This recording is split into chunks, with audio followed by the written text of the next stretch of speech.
The next thing I want to talk about here, beyond the front interface on our recent files, is once we open up a project, we'll notice that our ribbon and our options bar and our our interface lights up a little bit. So we'll just go in here and I'm going to create a new project using this structural template. So I pick on here, starts up Revit, starts it up in the structural environment. When you work for company, you would have your own, proprietary template files listed there, and then you would use those. They would either come off of a shared drive or a server or something like that. So we have the option to start up with a template file, and usually that template file is set up and predetermined with all your fonts and your standards with your arrowheads and your tick marks and all that stuff set up with a couple of views and some of your families and stuff like that, your line weights and all your different kind of standards. So once we're inside this environment, we're going to notice it starts getting really busy up here. So these are called tabs: architecture, structure, insert, annotate, analyze, massing and site, collaborate, view, manage, add-ins, modify. So these are called tabs. Okay, and each one of these tabs have panels. This is a panel, this is a panel, and then each panel has different tools. Some of the tools have a split button where you can pick on here. You can see the little arrow and it has some options. The last one you use will be the one that stays on the top. So you'll notice that there's different split buttons, and you'll also notice there's little setting buttons inside of here. Some of them have them and some of them don't. So you'll notice that as you click, these panels can, although you can drag them to move them, I don't recommend reorganizing, but you can reorganize these. And some of them, just look for the little arrows. If you pick on it, it starts up the tool, and if you hover over it, it'll give you a tool tip, and then if you stay hovered, it'll give you kind of an extended tool tip. If we go to architecture and we hover over wall, we can pick on wall. We can create a wall architectural, a structural, or a wall by face. Door, well, there's only one option. If you want to clear your selection, just pick the modify button and it kind of clears you. You can also use your escape key on the upper left of your keyboard, escape. So if you hover over door, it says door, you can type DR, you see the brackets, adds a door to the building, use the type selector to specify the type of door to add or load a desired door into the project, which is perfectly good information. Once the door is in, you'll see the little arrows there and the blue arrows, and you can flip the door back and forth. So you can see that as you hover over here, it's going to give you a tooltip, and then it's going to give you an extended tooltip on how things work. Again, you'll see a little flyout: roof by footprint, roof by extrusion, roof by face, and then a roof, a soffit, a fascia, a gutter. So different roof components inside of here. So keep an eye out for these little flyouts over here. And we're just talking really about the tools themselves. We'll get into the individual components as we go in, at least with related to structure. So truss, we can hover over here and we can draw a truss, and we can take a truss and extend it up to the underside of a roof, and it'll kind of form that gable part. Braces, okay. So under the structure tab, we can see beam, wall, column, floor, and again, there's a split button there. Bracing, a beam system, which we saw earlier. Then we have some structural settings. If you click this little arrow, symbolic, so we've got a bunch of structural settings here. Load case, dead load, live load, and all your different load names and case numbers and category of how it works. Load natures, load combinations over here, which we can work on as you go through. Analytical model settings, okay, differentiate ends of linear. This is a good one to turn on here, so it'll color code the start and end of beams and stuff like that. Columns, joists, boundary condition settings, so some structural settings inside of here. Okay, so hit OK. You'll notice that the same as with mechanical. If you go to systems, which isn't really turned on, let's go to here. Let's go to our options. Let's go to user interface. Let's turn on the systems tab and electrical and piping. Okay, that'll turn on extra tabs. There's systems. Okay, and then mechanical, plumbing and piping, electrical. So you'll notice they each have their own little HVAC settings, mechanical settings, piping settings, electrical settings. That's what these guys are inside of here. Okay, you should kind of set that up before you start your project. Similarly with structure, structural settings, reinforcement. Now this one's a little different. It's not this little corner guy, it's this one. So rebar cover settings, reinforcement settings. So rebar cover settings, you click on here and it's got the condition, and then it's got whether, because we're metric, the millimeters of cover. So whenever these conditions show up, this is what it's going to use for your cover settings. So reinforcement stuff, some modeling tools, opening tools where you're opening in a wall or a shaft or a dorm or something. Grid and level lines, we use these all the time. And then some work plane tools over here. So as you go through, okay, just the naming, these are tabs. These are panels. These are tools, and some have split tools and some have little settings. Okay, this guy in here is the quick access toolbar. Mine is set below. Yours is probably above. I'll pick on there and set it back to the top. So by default, this is on the top. If you pick on here, you can set it to say show below the ribbon, okay, because this is the ribbon over here. All of this stuff is part of the ribbon, the panels and the tools.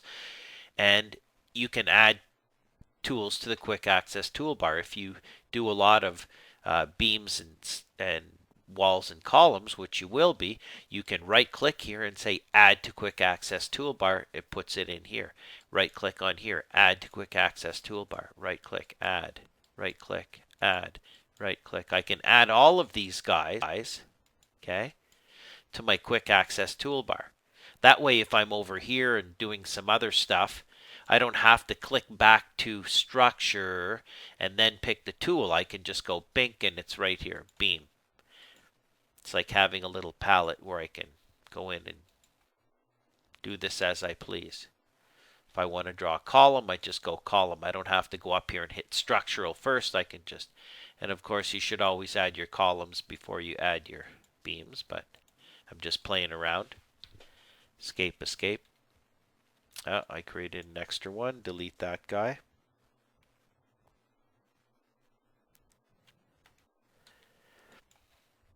Okay, so just talking about the interface, quick access toolbar. As you go to draw objects, if you draw a column, you'll notice that this is the options bar. Don't get the options bar mixed up with the quick access toolbar. If you're drawing a column, you're going to get certain options. If you're going to draw a brace, you're going to get other options.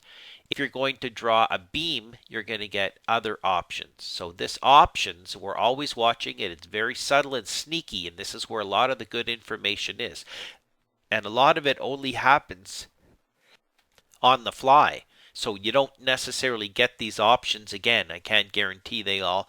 Some of them are editable after the fact, but some of them are not. And I don't know if anyone's ever documented every option of every tool and whether it's editable after the fact. But the key is always glance at this options bar no matter what you draw. If you're drawing a wall, you should check your I'll see different options. Okay, if you're drawing a footing or a slab, slab goes into sketch mode, you're going to have other options. When you see the red X and the green check mark, you have to either cancel the sketch or save it. And if you try to save it and you haven't done anything, it won't let you. So we'll hit the exit on there. We'll talk about when you go into sketch mode. When you do slabs and stairs and roofs and stuff, you go into this special drafting mode. So quick access toolbar, the options bar. Then we have this guy, which is the properties palette. I'm dragging it off. And then we have this guy, which is the project browser. If these guys get closed off, you can get them back by going to the View tab, and then User Interface, and then Project Browser, User Interface, Properties. And then you can kind of morph those back into the side if you drag it. Mine's a little bit finicky, trying to get that guy to fit back in there. I definitely noticed that it's not graphically work so good. goes to the top real easy. I'm going to try to drag this guy over. I'm not going to get too caught up with it. We'll fix it after.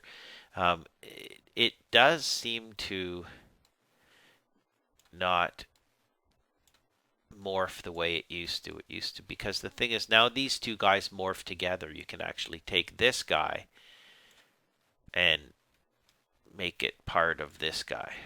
They kind of glue together. This isn't working so good. I'll just leave them like that. I'm sure you'll have better luck when you try to move them to the side, where it'll kind of morph itself in there. Just not working.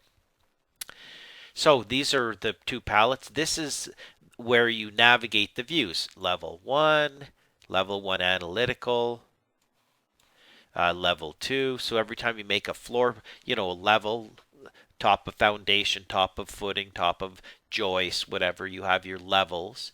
Then you have a site plan. So these are plan views. Then we have 3D views. Then we have elevational views. And then as you create sections and details, it'll start to populate it with that. So if I go to my section tool, which is on my quick access toolbar, and draw a quick section inside of here, it's not. Because I'm in the analytical view. Let's go to level 2. There's my section. Okay, let's do that again. I'm just going to delete that. When you delete a section, it warns you you're deleting the view. Let's start that again. Not from an analytical view, because sections are turned off in that view. It's like a layer. So I'm going to go to level 2 here. Make sure it's highlighted or bolded. Then I can either pick section off of the view tab, or I can pick it off of here. It's the same one. And I'm going to go like this. Draw a section. And then pan out. Oh, it didn't finish it. I've got these dialog boxes in my way here. Try it again. Section from here to here, and then I can pull the far clipping plane. And then if I double click on here, it opens up that section. Zoom out with my wheel button. So pan with your middle mouse button by holding your wheel button in, and then wheel in and out to zoom in and out. When you wheel, you should put your focus over the point you want to zoom into. If you go in the middle, and zoom to the middle. If you go here, it'll zoom to there. So move your mouse where you want to zoom to as the focal point. And now each view has its own little settings here, as far as you can say, show this to me in shaded mode, which doesn't do much until you get out of coarse detail and you say medium detail, and then go into here or fine detail. Okay. And depending on what you're looking at, medium and fine don't always change, but coarse detail in structural puts you in stick frame, be it a plan or a section or an elevation. So coarse detail is stick frame, medium detail actually shows you the members in there. And that section now is over here. There it is, section 1. That's the view I'm in, and I can see, because it says it up here, project 3, section 1. And that guy's really bugging me. So zoom out. As you pick on something, you'll see the properties change. Okay, if I pick on this object, the properties palette says, this is this type of column, and these are the properties. This is the bottom and the top of that with the offset. So all of the properties of that individual, you have to kind of get used to reading this stuff. These are instance properties. If you look at the first set of properties, if you change these, it only changes that one column. But if I go into here where it says edit type, that pulled off there. I think if I was to make my my screen go full screen, this would be better. If I pick on this guy and I change edit type, then I'm going to change all of the columns of that type in the project, which would be, changing the actual dimensions of the shape. Or I can pick on that one guy and say, you are not this type, you are, a concrete column, and then pick out. You can do that with anything. You can pick on an object and it says this is a beam, this is the beam type. You can just say, sorry, you're this beam type, and then click out, and then you're done. Or you can pick on here and change the properties. You can slope it by saying, start offset is 1,000 millimeters, which is, about 3 feet. Hit apply, and then it slopes up. Click out. I can't see it because I have my crop region. We'll talk about, oh, sorry, I didn't mean to move it. I meant to just stretch it with that grip. You can see that that's offset now by 3 feet at the start because I changed the property over here to be 1 meter. Okay, I can change this to be minus 1 meter, and it'll go down by 3 feet. Okay, so this is just typical properties of stuff. If you pick the little doghouse here, you go to the 3D view in the quick access toolbar, shift middle mouse button, shift on the keyboard middle mouse will swivel.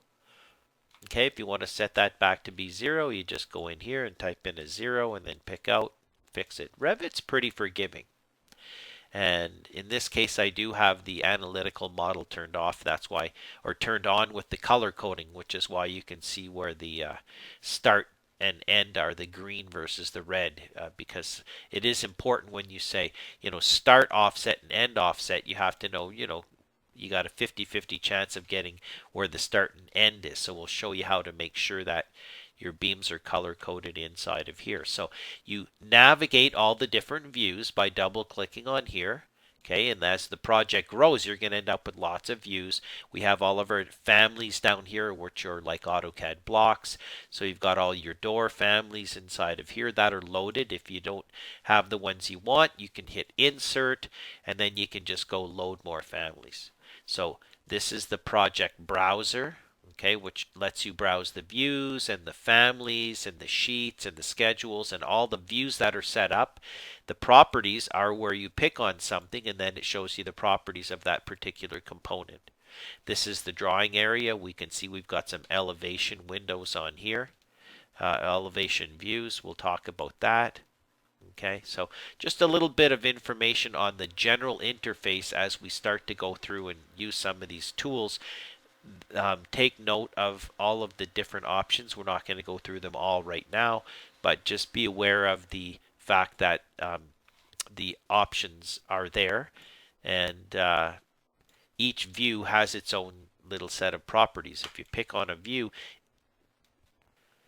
you can set the scale and the detail level per view. Just because one view here is set to be, a certain way, when you go to here, you can change that view with different settings. We'll talk about those down in here. So just an opening kind of lesson on the interface. Once again, you can go to the CAD Clips web page, and on the Revit CAD Clips search tool, search for the word interface. Very good lesson. You'll find all kinds of great lessons that we have talking about the Revit interface if you want to expand a little bit more, a little beyond what we've done right here. And of course, we'll continue as we move along.